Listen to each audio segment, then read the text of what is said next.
Working on the 2004 Toyota Matrix, got a bad transmission motor mount. All you gotta do is remove this airbox and battery to get to it. Let's make it happen. Go ahead and disconnect the battery.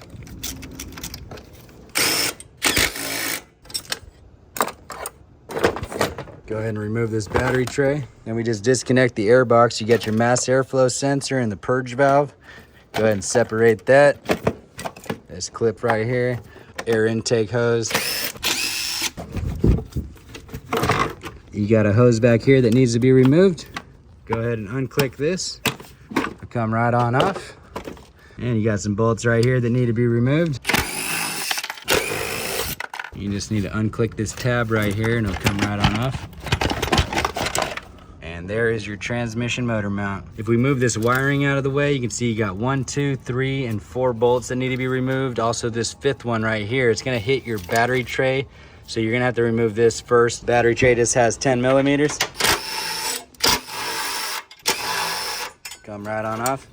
Next thing we're gonna do is prop up the transmission with this jack so it's secured in place before removing these bolts.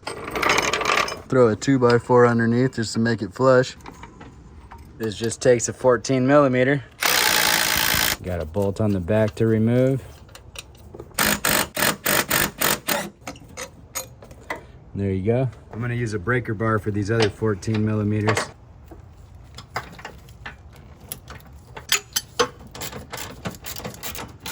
This last one back here, it's on pretty tight, so I'm gonna use a mallet.